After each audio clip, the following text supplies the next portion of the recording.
am so happy to introduce to you Molly Browning from Lallemand. She is the East Coast in Japan Technical Sales Manager. Did I get that right? Yep. All right. She is going to walk us through detecting 4. You're doing 4? Yeah, we're doing 4 samples. I'm going to talk about pitch rates in the beginning, and then we'll go into some sensory. So yeah, it should be fun. Cool. So welcome, Molly.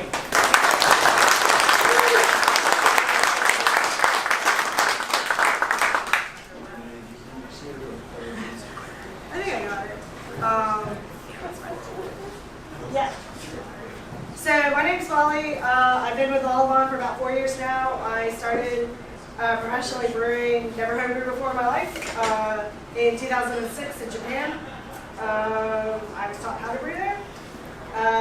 Spent a couple of years at Barnyard brewing there, then went over to Jolly Pumpkin, New Holland, did my master's in brewing distillery in Harry Watt, and then went to Brooklyn Brewing Company and became their program manager. And I'm originally from the South. My parents lived there, so I went back to North Carolina to be somewhat closer to them, although I'm still 6 hours away. And I was the operations manager for a brewery down there before joining Lallemand. So yeah, this slide deck is meant to be interactive, so please ask questions during the presentation, all that. I will say during the sensory, it will be helpful if you have a pen or something that you can just denote, like what your cups or samples are, like 1, 2, 3, 4, and water. So if you have like a water bottle or something like that, that's great. If not, we have a pitcher of water. So just a taste between the samples is pretty nice. So yeah, hopefully. So yeah, I'm just going to talk about dried yeast and pitch rates and viability, and then we're going to do the sensory, and then we'll talk about some concluding remarks.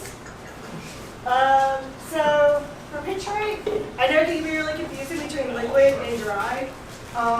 Basically, dry yeast contains 60 to 80% viable cells, but the remaining cells actually contribute sterols and vitamins and minerals.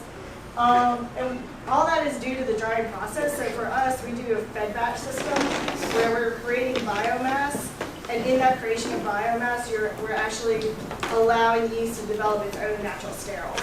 So if you've ever heard that atom where you don't need to hydrate or you don't need to aerate your first pitch, that's why there's sterols already there. It doesn't hurt to aerate, so kind of choose your own energy there. So it's very stable. In a dry form, it lasts like 3 years, and it shows no stability and viability for several years. I don't recommend it, but I did have a professional brewer down in North Carolina pitch Diamond Lager 7 years after its expiration date. Don't recommend it, but he said it worked. So okay. So for pitching itself, they're usually based on liquid cultures, and because dry yeast is really stable and it has that certain percentage of viable cells,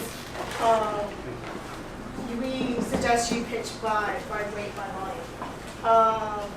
So for like liquid cultures, it loses its viability in that liquid culture over time. So that's why you have to compensate for that larger pitch rate that they recommend. We do have a best practice. We do have a calculator on the website so you can plug in for pitch rate.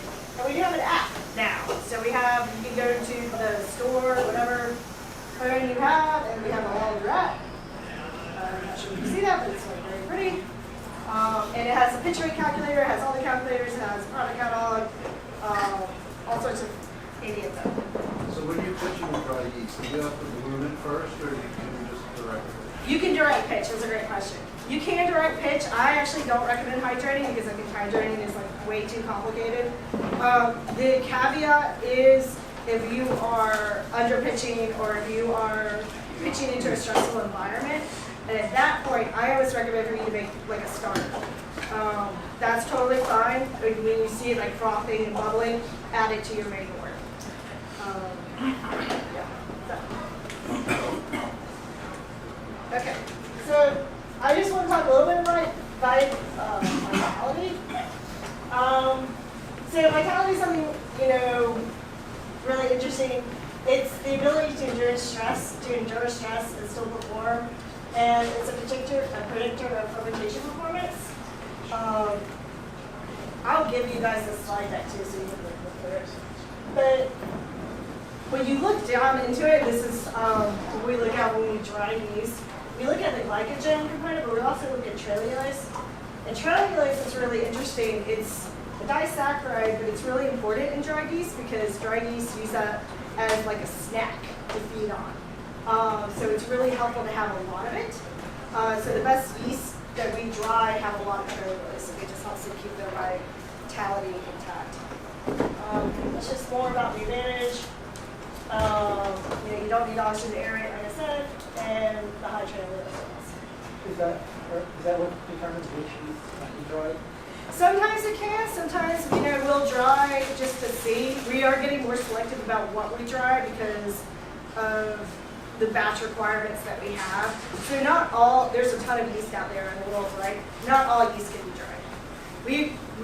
Matt was really lucky. We were really lucky in the Philly Sour turned out to be dryable.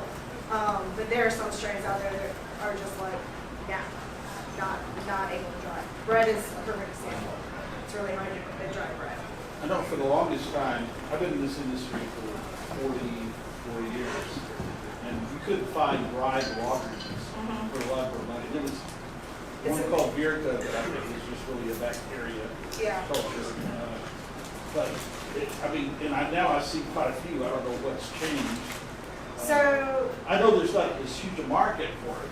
there definitely is. I don't think that the market's definitely changed. For us, we have, so our standards in terms of when we sell a commercial product, it goes through a really rigorous QC testing regime. So we'll QC test batch the bulk batch, and then we'll QC test when it's in, the package. And those QC tests run genetics, we run fermentation, we run PCR, we run plating, and it takes about 2 to 3 weeks for us to do all of that per batch for everything. So along those lines, a lot of times we can actually say this lager doesn't pass this QC test, our QC test. I'm not sure about other QC tests. That might have been the reason why other people were also. Well, you just could get it. Yeah, but it's also you can kind of see, Diamond has a higher pitch rate than our Chico, right? And that's why it is a more sensitive strain. But it shows you that all yeast are completely different. So New England, for example, is the same way. It's a more sensitive strain, so that's why it has a higher pitch rate. Okay. I just want to talk about stress real quick. So stress can manifest itself in different ways. These are some nitpicky ones, but basically, if the yeast is stressed, it will basically just die. And if it dies, you'll have stuck fermentations, you'll have fermentation pattern variations, so consistency is an issue. And then what we'll see here, you'll have sensory flavor profiles altered. So it's really important to prevent stress, so pitch right, but also make sure you have adequate nutrition. There's several lysine packets there. Feel free to take them. Those are a zinc-enriched yeast, and that's really helpful to unlock more maltose. So if you're high gravity brewing, Servo is really good. But also if you were just using if you're having a wort that needs just more zinc, it's really good to have. So yeah, how to avoid stress, correct pitch rate, make sure you use the correct wort or correct nutrients for a wort matrix. So if you are brewing seltzer, it has no nitrogen in it, you'll really need something that has extra nitrogen in there. So including for adjunct-rich worts, it's the same thing. So if you're brewing it for longer, you might need more nitrogen. And then the zinc for high gravity. Repitching is okay, except for Philly Sour and Sour VCA. So it is strain dependent, and the only reason we say don't repitch is because of lactic acid that is used for these. Side note, we will be having Sour VCA available in 10 grams in June, hopefully. So I can hopefully give you guys some of that too. We say you can pitch 5 to 10 times. It's really variable depending on your nutrition, all of that. If you need to go low gravity to low gravity, you kind of want to end on a high gravity note. If you are dry hopping, what is nice to do is, you can still harvest fairly warm. You can harvest at like 58. So to have your fermentation around day 5, drop your take temperature. If you're fermenting at 68, drop it to 58. Harvest your yeast dry hop. And that way you're also hopefully avoiding any diacetyl that might occur during that dry hopping, that hop creep that you might see. So yeah, don't repitch after high gravity, dry hopping, and use of spice unless you really don't care. So yeah, now we're going for sensory. So Sean is going to pour, but I might need to make more because there's so many of you guys here, so that's great. But basically, wait before smelling it, and we're going to, how it's going to work is like, you guys are going to have a sample, you'll sniff, you'll taste, and then I'll ask you what do you think it is, like name out any descriptor, and then we'll talk about what the descriptor is, where it comes from, and all that fun stuff.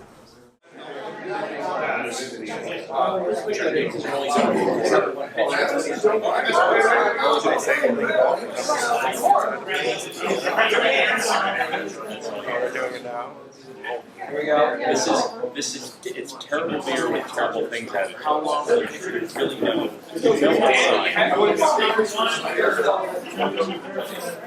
So I'm gonna really quickly keep a note, which is 1, 2, 3, 4 for yourselves. You're gonna look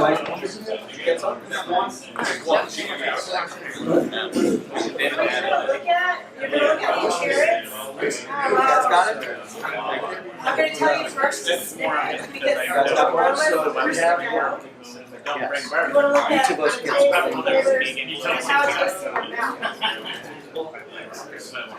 This is just a quick slide to show just what inputs make flavor in terms of raw materials, your brewhouse process, the recipe. Is everybody paying attention? Does everybody have one? Number one? Does everybody have one? Yes. Sweet. There's plenty in the pitcher. Sweet. And then your fermenter. So you have all of these production inputs going to yeast metabolism, and then they spit out your flavor. This is just a quick slide to show what bacteria metabolism affects on flavor. We're doing a lot of research on this on the Lallemand side of things. In particular, we're looking at biogenic amines, which are like histamine and stuff like that, which can cause health effects, but also it can cause some masking and aroma effects. So it will affect flavors. For sour, so I primarily designed this tasting to give you a little hint. We haven't launched it yet, but these are going to be components, part of our sour tasting toolkit. So this is why I'm talking about the bacteria and I'm talking about sour.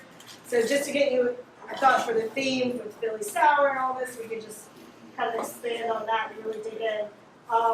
So sour is a sensation that is a response to acidity.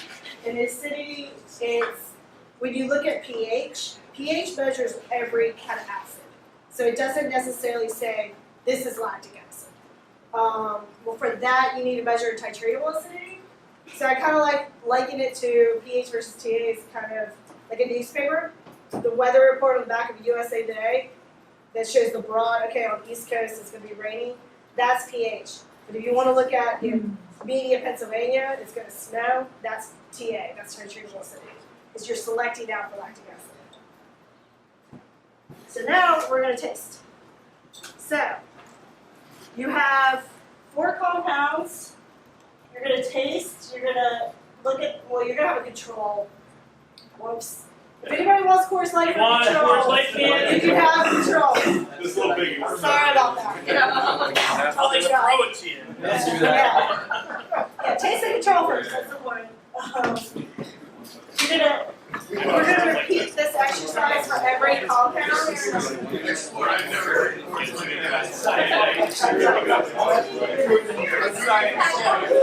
the first and last time.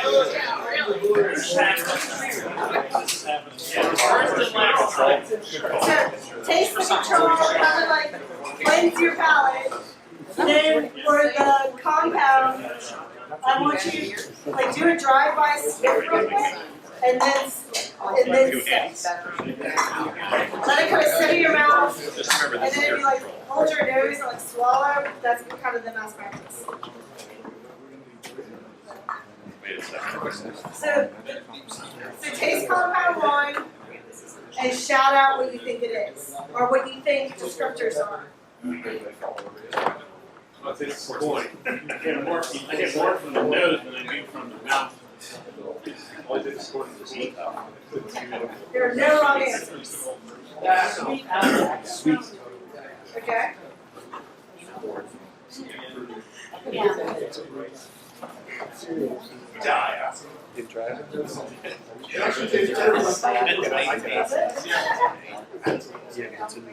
Contaminant has improved. Okay.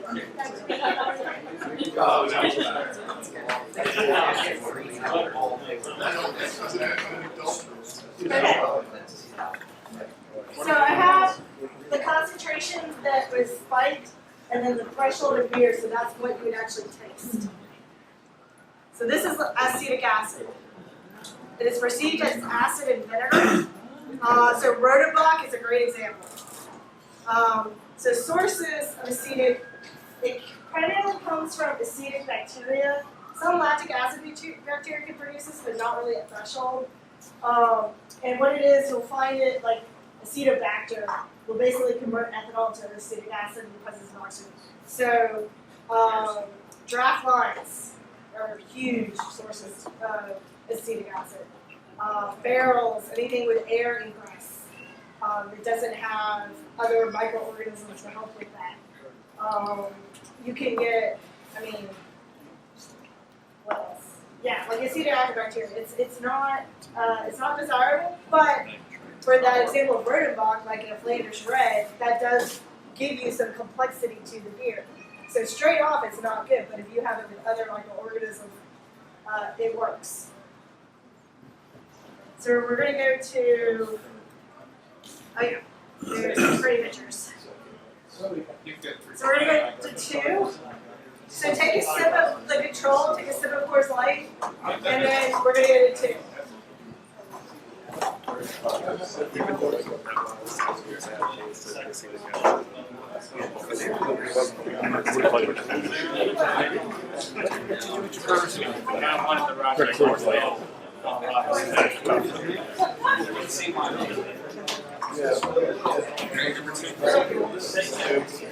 That's the challenge afterwards. Sure. It's okay.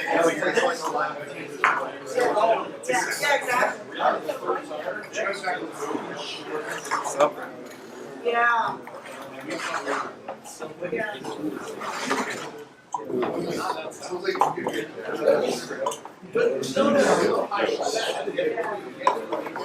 I was thinking about giving you guys lactic acid, but I thought that's interesting. I'm trying to pick something that like fairly.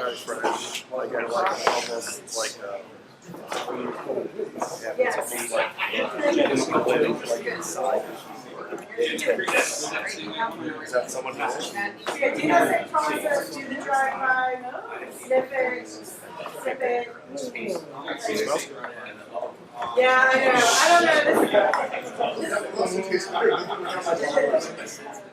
But shout out with anything that is descriptive. Cheese. Cheese is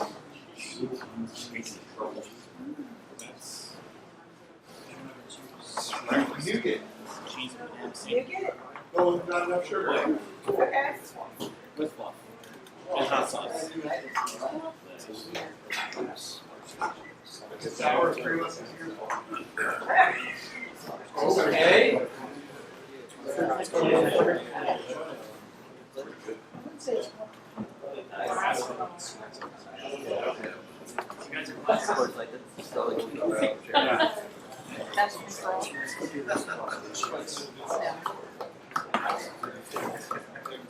That's pleasant for Has me. everybody had a chance to sip and contemplate?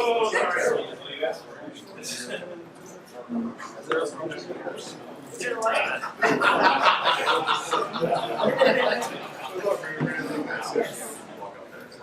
Shout it out. Even shout it out if you think you know what it is. That's fine. Yes. It is diacetyl. So this is perceived as butter. Butterscotch. The sources, it comes from many different sources. So by yeast, it is formed naturally. All yeast make it, but all yeast can absorb it. The thing is, the yeast needs to be healthy and it needs to be in suspension. So, for example, some of you guys heard about hop creep.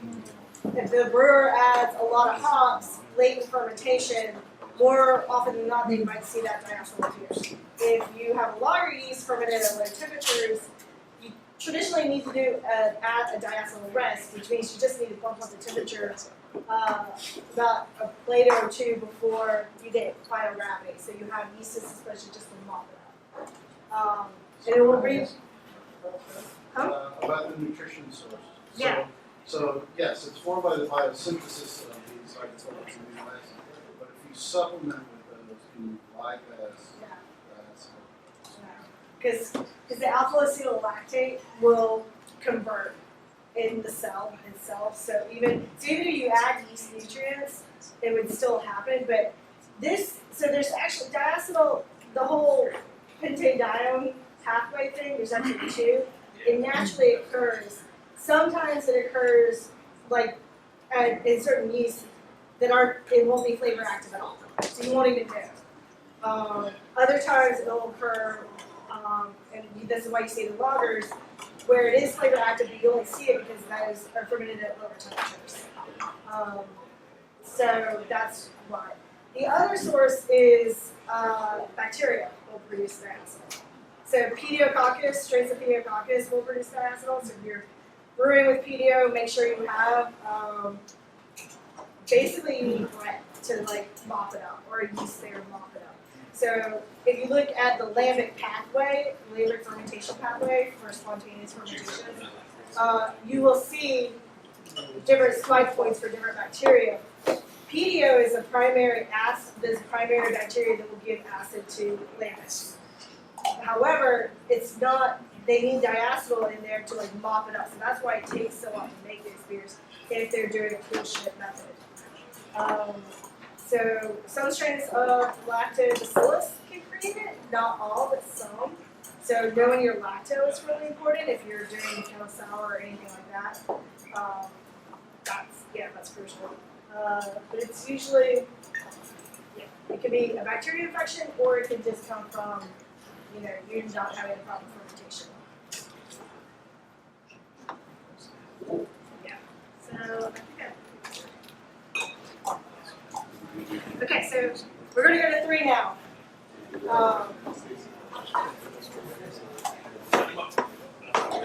So sip for control, have some water, refresh your palate. Yeah. I was so excited when I went to brewing school there. And like, they're like, okay, I'm hopefully you're tasting right now. Okay, cool. And we'll do some beer. And literally, we go through 10 to 15 conferences.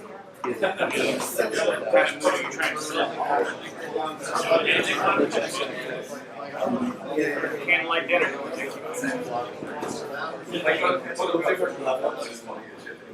Oh yeah. Yeah, it's really hard to do this. It's easy to do it. It's like,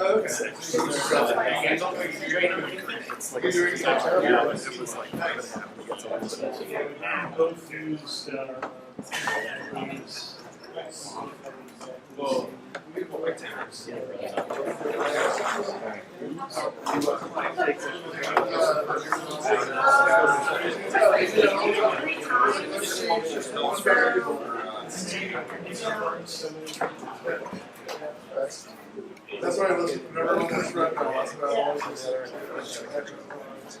our sites are very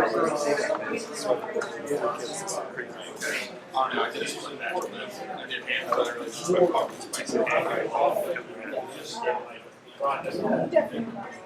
Yeah, you can work it with. Snippets, shout out what you think it is, or descriptors.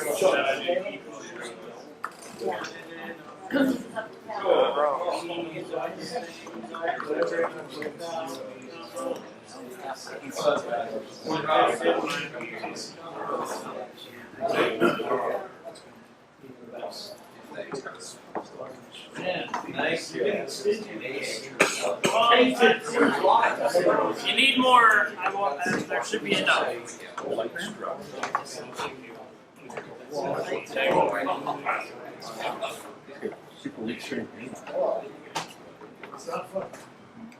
Okay. Anybody want to hazard a guess? Close. I can see it. It's not you. It's close.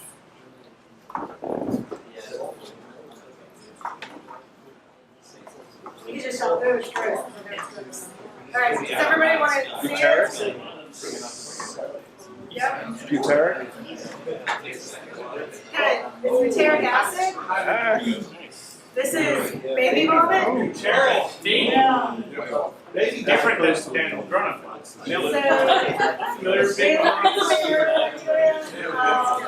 vegetarian if your milk is wet. That would be a source. Solutions, pretty much big clean practice, or you want to pre-acidify your wort. I don't know how necessary re-acidification is, but if your bag of malt got wet, then yeah, they're ready.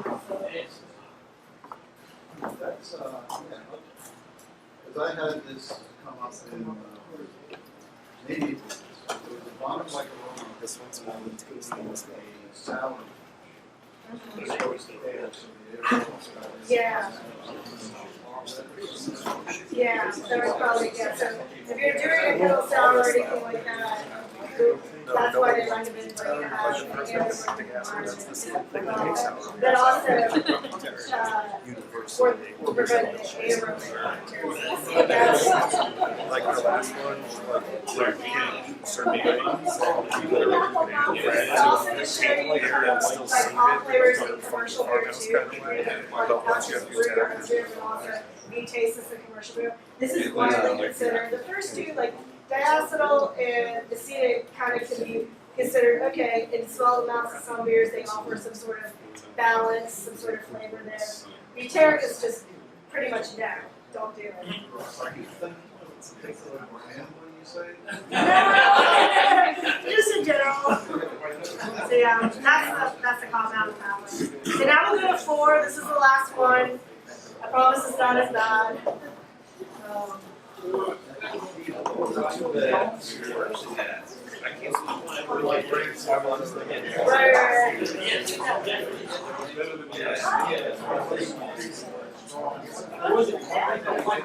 It's well, so you're tasting these in Coors Light. It's really interesting to taste.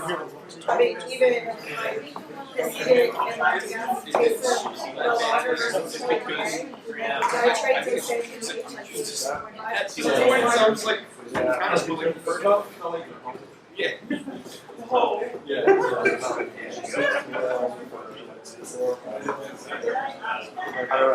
well, it's in French, so. Yeah, I still need to follow your friends. well, now you know what the terrible one was.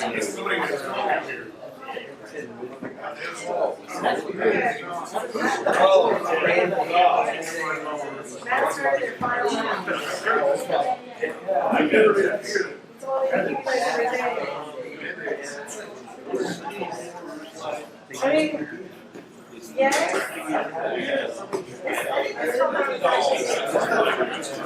I bought 30 packs of Miller Lite the other day to bring to last week. Nobody drank. Remember all of a sudden, they all took them off. It's a quiet We're beer. calling this Barnyard. Very well. But you're right, It's not terrible. it's both 40C and 4DG, so it's got phenol.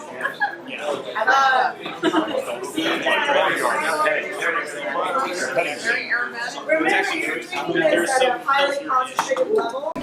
This is diluted down to like that threshold. If you had this in like Brettanomyces or some sort of like liquid, yeah.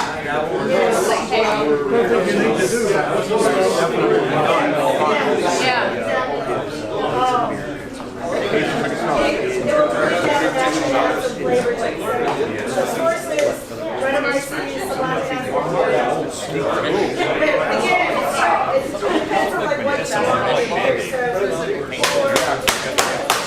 Listen, I'm half deaf, and the other half can't hear, guys. I have it too. So, strains of Brett can make this, right? And it's considered desirable. It's not considered a bad flavor. However, if it's in this amount, then yes, it's not great. So yeah, if this was in a lager, an IPA, probably not what you'd want.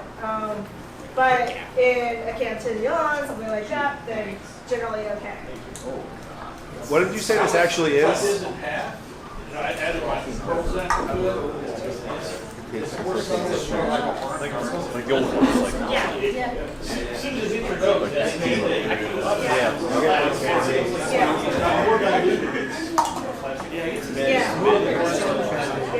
I think we have a compound. It's just me. I haven't tasted it in a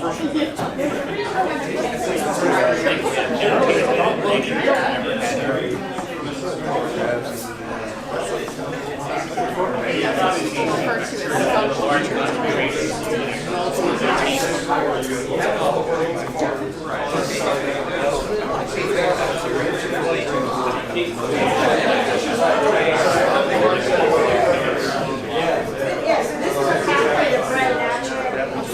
It's some like Abby said, Abby strain, some like Nelson song, we're trying to make it into it's not.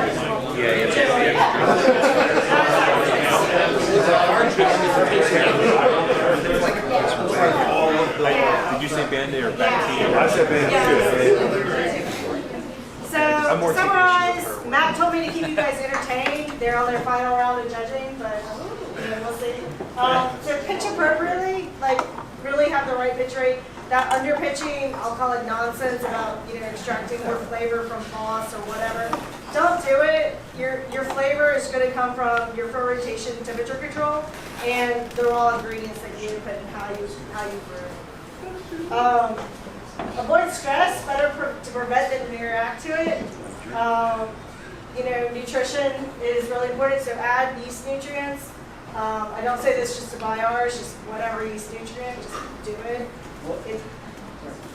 What are the strategies?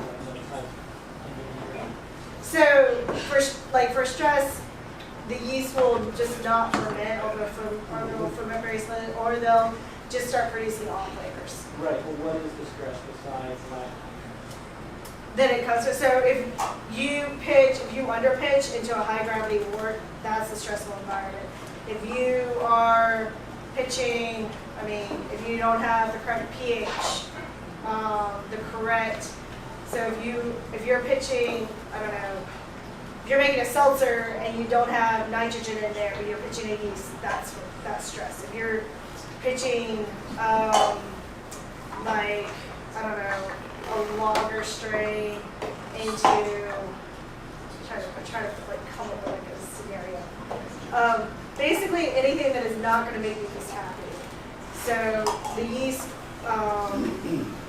it likes to be, it likes to be happy. So if you are brewing, high gravity is the biggest one. That's where we see most issues, where brewers are like, well, this yeast, for example, this is for example. So Nottingham, for example, says it has an ABV tolerance of 14%. Don't pitch that into a 14% beer. Don't do it. Make a starter, get it happy, get it acclimated to a little bath, let it sit, let it froth up, then slowly add it. You start sugar feeding into that. If you are having an OG, if your OG is like starting at 22 or something, if you're really pushing it, if you really want to step up that process, don't pitch it into your single batch and be like, oh, well. And also, so I had this question today from bless him, a brewer that's making gluten-free beer with Philly sour, and he was like, well, it's not acidified. It's like, well, what was your mash temperature? Oh, I pushed my mash temperature because I have to do this because it's gluten-free, as you know. Like, well, then that's your problem because Philly sour creates lactic acid from glucose, so that's a stress.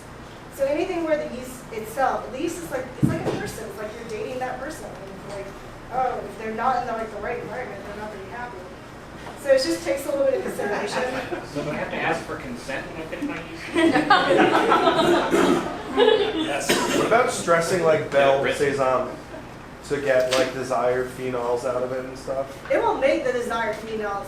You don't need to stress it. Yeah. Like, that's what I was talking about fermentation temp. If you want to push the fermentation temp, that will create more esters, so it will create more of those phenols. The farmhouse is a great example. So my colleagues that were testing it early in Europe, they noticed that if they fermented at a lower rate of the temperature, they got more like that spice clove. And if they fermented higher, they got more of what they considered the banana. So you can regulate the temperature, you just to help you get that desired flavor.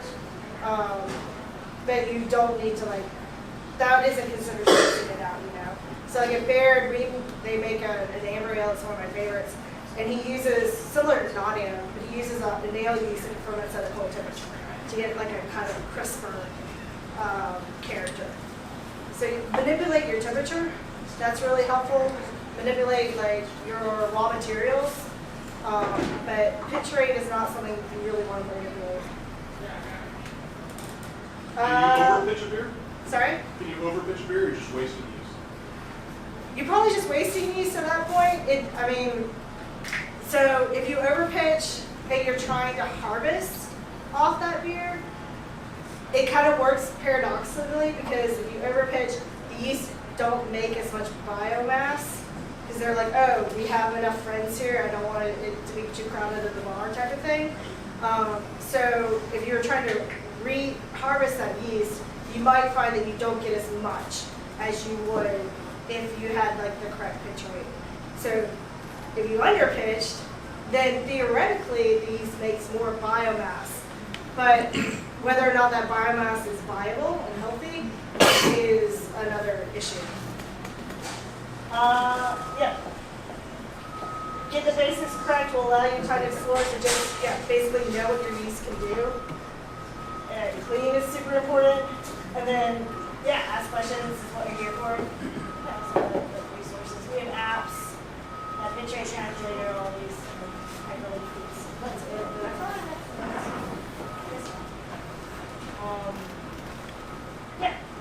So, any questions?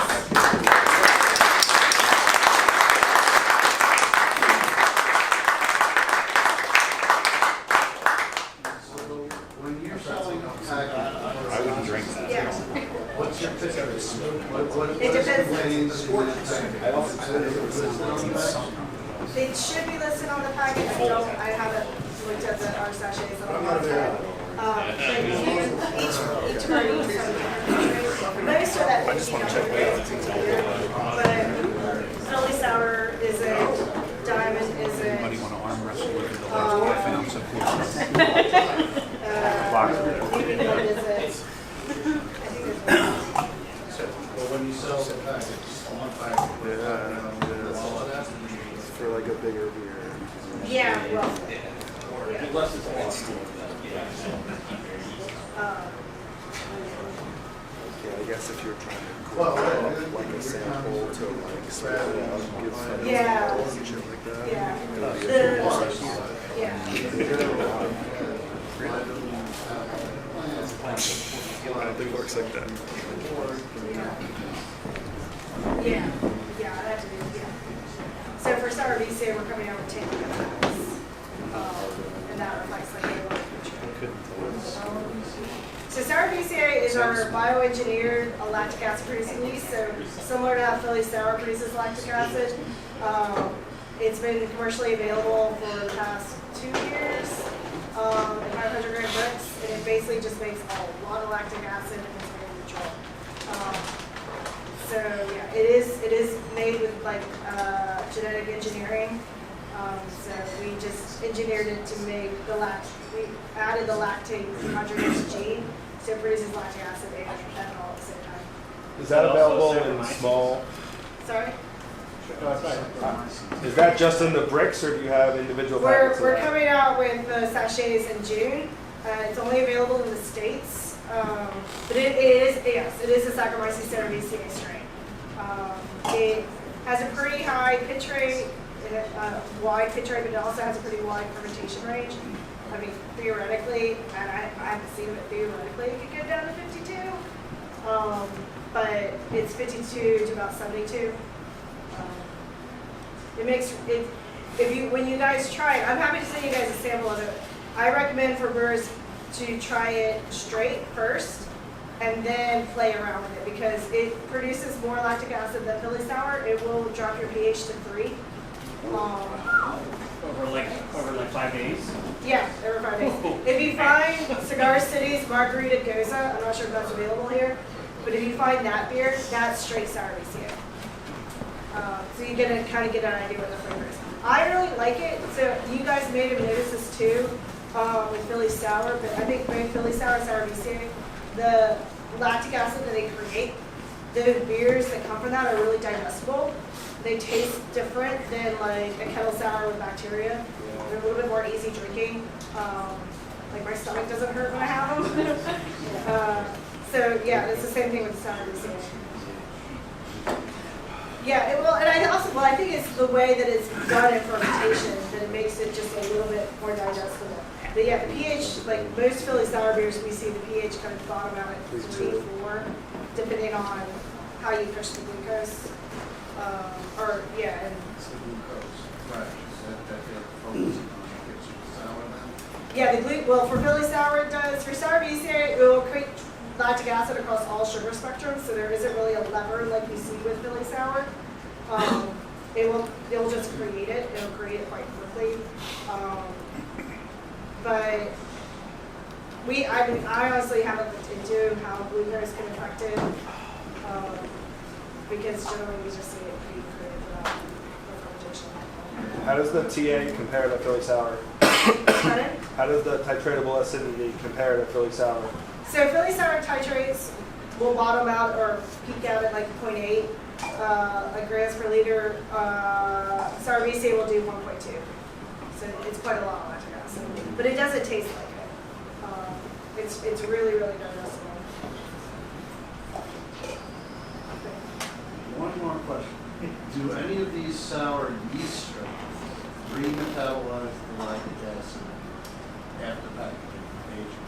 Do they like you? Not that we've seen, because, well, with both of them, the viability really dies at the end of fermentation. So sour VCA, this is like for production breweries, when they ask this question, we don't recommend to repitch these strains because the viability dies. But you could do like that brew house crop, so I'm not sure what their size is here, but let's say you have a 20-barrel fermenter and you have a 10-barrel brew house, so 10-barrel brew, add 10 barrels, add the amount of yeast you need for 10 barrels, and then the next day come in and brew that second 10. That's a way to get longevity out of the strain. So that's what I was also talking about, kind of like you're making a starter. It's like a brew house crop method. With Philly sour, you need to do that within 24 hours of that second brew. You need to add that within 24 hours because you want to hit that lactic window. It's like a relay race. You're just handing the baton. So you wanted to keep feeding lactic acid. For sour VCA is a Saccharomyces strain, so it's like other Saccharomyces in that you can do this for all Saccharomyces strains, or for all yeast really.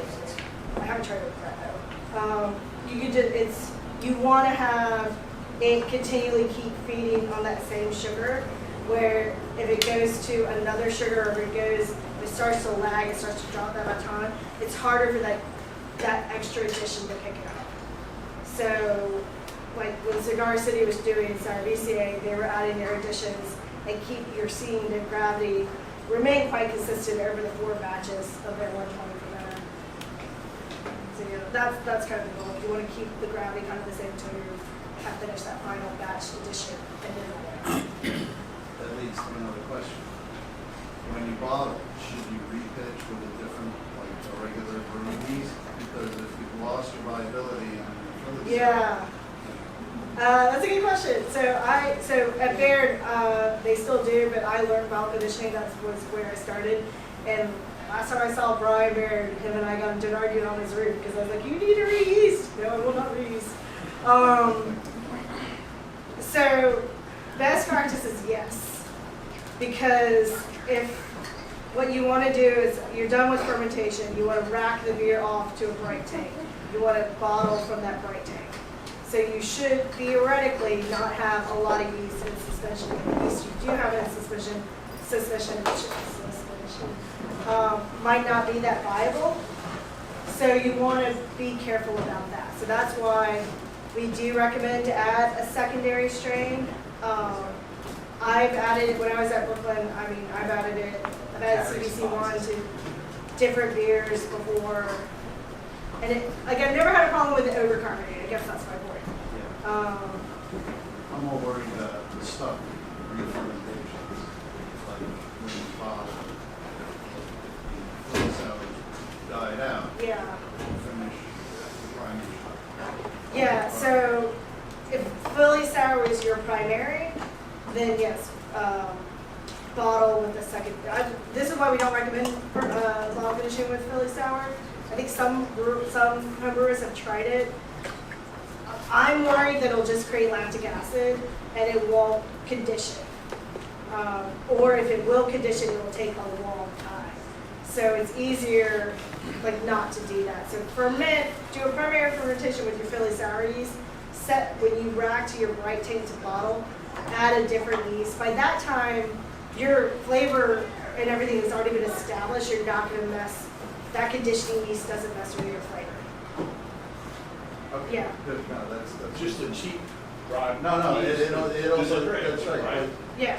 It also gives away the point in the pathway where it's intercepting because there's no CO2 generated when it's making lactic acid. Right. Yeah. Well, yeah, it's making lactic acid from glucose. So Right. from that primary But it's sugar. not making CO2. Right. Or if it is, it's not going to be enough to fully carbonate a beer. It might carbonate a little, but maybe not to get a nice pop. Yeah.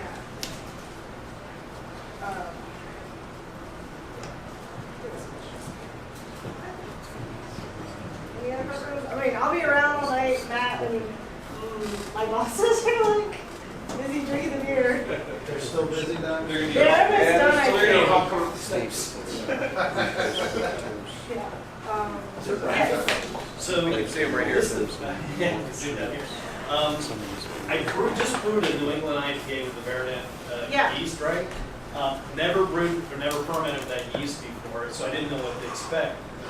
And that yeast is a beast. It is. I mean, I took a wort that was at 1065 down to 1022 in less than 3 days. Yeah. And I was just going to ask, is that normal for that strain? Yeah, so it's really interesting that you bring that up. So Verdant came to us from the Verdant Brewery in the UK. They gave us their house strain, which is actually a mix of 4 different strains, which we pulled apart. This is a perfect example of what yeast to dry. We pulled apart the dominant one that had the most Trehalose in it, so we could dry it. And that actually turned out to be a really good yeast for making New England IPAs. So you contrast that versus our New England. New England's it's great, but it's not as robust as Verdant. Verdant, I tell people if you have any questions, if you're worried about tank time, if you're worried about anything, if you want to repitch more easily, do the Verdant. It's an animal. Yeah, I liken it to Chico. Chico is a really bulletproof strain. Verdant is really similar to that. Verdant is also really high in beta lyase. I'm sure you guys heard about files and everything like that. So Verdant is high in that component. And this one of the things that we're looking at now, which a couple other people have been looking at too, is apparently mash hopping. I don't know if anybody's ever done this before. I used to do this a bit at Barry. will release styles, and that a yeast will help, a yeast high in beta lactase theoretically will take up and convert to like fruity. We're looking in on that. I'm not sure how effective that'll be, but like the folks at Omega looked at it, and that's what they're seeing with their genetically engineered strain, Cosmic Punch, that if they mash hop, it will just produce like intense guava and all those kind of things. So what like percentage of your total hop bill would you put in the mash? For verdant? Well, no, I'm just. For mash hopping? Yeah. Oh, so it's not a lot. And I probably would have calculated in terms of percentage. When I was doing it, I mean, it shows you how much has changed. I mean, there was a thought that it would release more beta acids, so we were calculating, but I don't even think that stacks up to like the knowledge of what we know about today. So I almost would say maybe don't calculate. And then on the back end, if you do it again, maybe calculate. But that's a really good question. Yeah, like it doesn't throw off any IBUs at that low temperature? No, and so beta acids can throw some IBUs, but it's not going to be a lot. I don't think it throws much IBUs. I'm talking to a brewery right now in New York that's doing this trial with verdant and mash hopping, and that's a really good question. So there's one more question. So I take it like if you're going to try something like that, right, you would do it with an aroma hop versus like a dual purpose or bittering hop? Actually, so I would use Cascade. Okay. And so a lot of the research has been done using Cascade because apparently that hop, so hops can change through harvest years and all of that. It's not really consistent. Cascade is seen not being the most consistent hop, but the one hop that has a lot of those bound thiols in it. So to see the yeast effects, the theory is, okay, we'll see how much is released from Cascade because it already has a lot already inside of it. I've got a lot of Cascades. I'll give it a shot. Yeah. Oh, thanks. Yeah. Any other questions?